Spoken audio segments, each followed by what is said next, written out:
Israel कर रहा Iran पर फिर से हमले की प्लानिंग। ईरान भी शुरू किया ऑपरेशन मोसाद, घर घर तलाशी।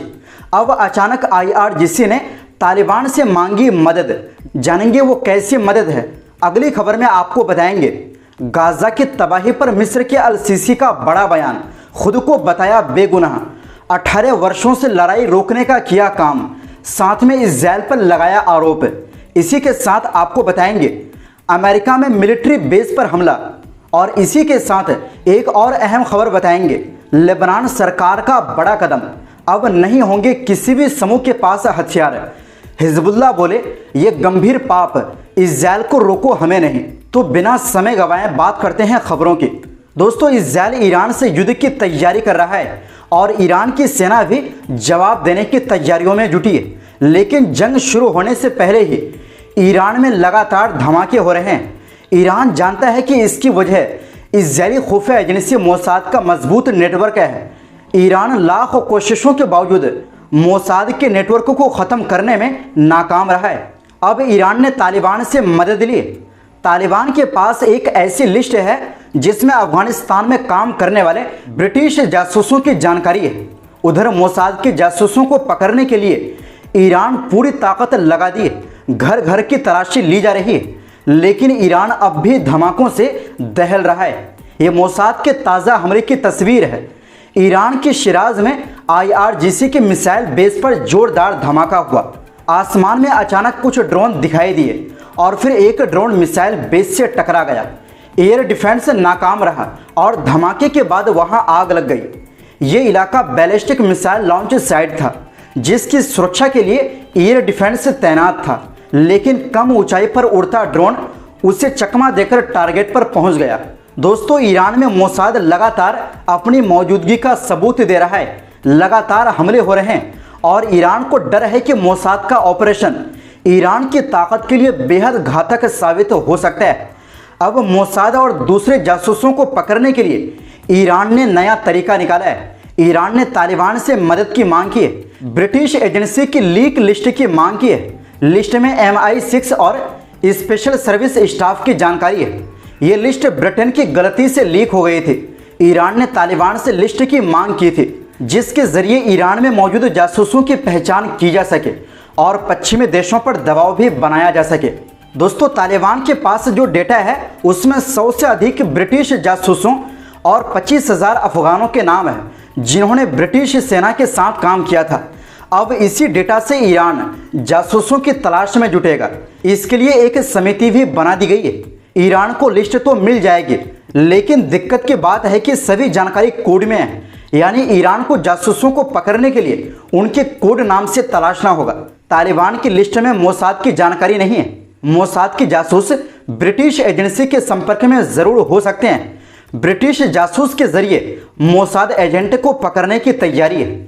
ईरान में सिर्फ मोसाद नहीं, बल्कि अमेरिका और ब्रिटिश जासूस भी तैनात है, क्योंकि अमेरिका बरसों से ईरान के न्यूक्लियर कार्यक्रम पर नजर रख रहा है। इसके लिए मोसाद के साथ ब्रिटिश खुफिया एजेंसी MI6 की मदद ली जा रही है। ईरान की एजेंसियों को लग रहा है कि एक सुराग जासूसों के पूरे नेटवर्क का पता लगा सकता है। ईरान ऐसा इसलिए करना चाहता है क्योंकि इजराइल फिर ईरान पर हमले की तैयारी में है। अमेरिका भी ईरान पर हमले के पक्ष में दिख रहा है और ईरान को न्यूक्लियर मिशन को पूरा करना है। वहीं दूसरी ओर दोस्तों, बुधवार को मिस्र के राष्ट्रपति अब्दुल फतह अल सीसी ने कहा कि उनकी सरकार साल 2007 से अब तक लगातार ये कोशिश करती रही है कि फिलिस्तीन में हालात ना बिगड़े, क्योंकि मिस्र जानता है कि हर टकराव की सबसे बड़ी कीमत फिलिस्तीनी जनता को चुकानी पड़ती है। उन्होंने मौजूदा हालात को गाजा में अब तक की सबसे भयानक तबाही बताया।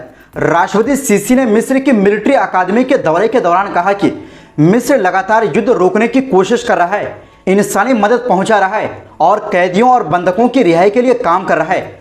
हालांकि हमें बदनाम करने के लिए झूठ फैलाया जा रहा है। मंगलवार को सीसी ने साफ किया कि मिस्र ने गाजा जाने वाली मदद के लिए राफा बॉर्डर को कभी बंद नहीं किया। उन्होंने बताया कि इजरायली हमलों के दौरान राफा क्रॉसिंग 4 बार तबाह हुई, लेकिन हर बार मिस्र ने उसे दोबारा बनाया। काहिरा में वियतनामी राष्ट्रपति के साथ प्रेस कॉन्फ्रेंस में उन्होंने कहा कि मिस्र पर गाजा की नाकाबंदी में शामिल होने का आरोप लगाना बेबुनियाद है। ये सिर्फ राजनीतिक दिवालियापन और अजीब बातें हैं।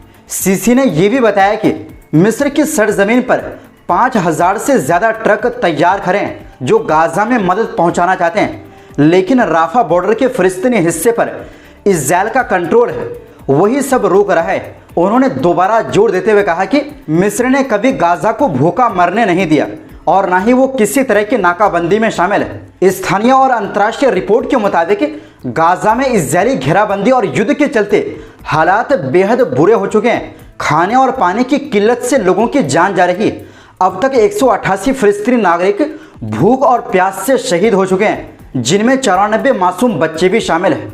वहीं दूसरी ओर दोस्तों, अमेरिका के जॉर्जिया राज्य में फोर्ट स्टीवर्ट मिलिट्री बेस पर बुधवार को एक हमलावर ने गोलीबारी की, जिससे 5 सैनिक घायल हो गए। हमले के बाद मिलिट्री बेस के कुछ हिस्सों को सीज कर दिया गया।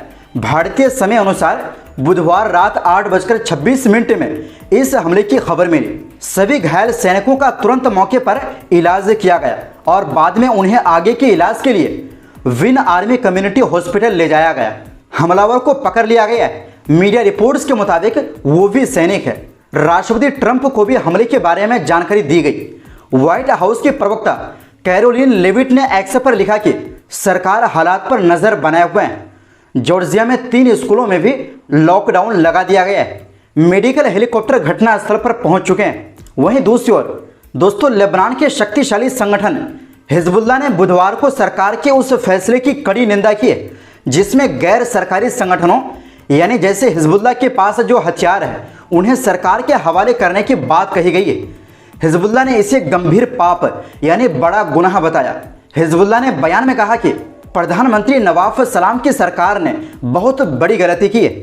इस फैसले से इस्राएल के खिलाफ जो हमारी ताकत है उसे ही ख़त्म किया जा रहा है। दरअसल मंगलवार को प्रधानमंत्री नवाफ सलाम ने कहा कि उन्होंने सेना से कहा है कि साल के आखिर तक एक ऐसी योजना बनाएं जिसमें सारे हथियार सरकार के कंट्रोल में आ जाएं। हिजबुल्लाह का कहना है कि ये फैसला लेबनान की सुरक्षा को कमज़ोर करेगा और इससे इस्राएल को फ़ायदा मिलेगा, क्योंकि वो जो काम लड़ाई से नहीं कर सका वो अब सरकार के जरिए हासिल कर लेगा। संगठन ने साफ कहा, हम इस फैसले को मानते ही नहीं, हमारे लिए ऐसी कोई फैसला है ही नहीं। हिजबुल्लाह ने आरोप लगाया कि ये सब अमेरिका के दबाव में किया जा रहा है। हालांकि हिजबुल्लाह ने कहा कि वो बातचीत के लिए तैयार है, लेकिन तभी जब इस्राएल की तरफ से हमले बंद होंगे, बंदी रिहा किए जाएंगे और तबाह इलाकों की फिर से मरम्मत शुरू होगी। बयान में ये भी कहा गया, जब तक इस्राएल कोई समझौता लागू नहीं करता, हम पर कोई दबाव नहीं डाला जाना चाहिए। सरकार को पहले उन इलाकों को आज़ाद कराना चाहिए जो अब भी इस्राएल के कब्जे में है। वहीं हिजबुल्लाह के दोस्त पार्टी अमल मूवमेंट ने भी सरकार के इस फैसले को जल्दबाजी बताया है और कहा कि सरकार को अपने फैसले पर दोबारा सोचना चाहिए। अमल ने कहा, सरकार इस्राएल को एक के बाद एक फ्री में रियायतें दे रही है, पहले इस्राएल के हमले बंद कराओ फिर बात करो। अमल मूवमेंट, जिसे संसद स्पीकर नबीह बेरी चला रहे हैं, उसने कहा कि यह फैसला सरकार के शपथ और नीति के खिलाफ है। उन्होंने मांग की कि गुरुवार को होने वाली कैबिनेट मीटिंग में इस फैसले को रद्द कर दिया जाए और देश में एकता को फिर से मजबूत किया जाए। तो दोस्तों, फिलहाल के लिए इस रिपोर्ट में बस इतना ही। फिर मिलते हैं एक नई रिपोर्ट्स के साथ। ऐसी ही मध्य पूर्व और दुनिया भर की खबरें देखने के लिए चैनल को सब्सक्राइब जरूर करें। बहुत बहुत शुक्रिया। खुदा हाफिज।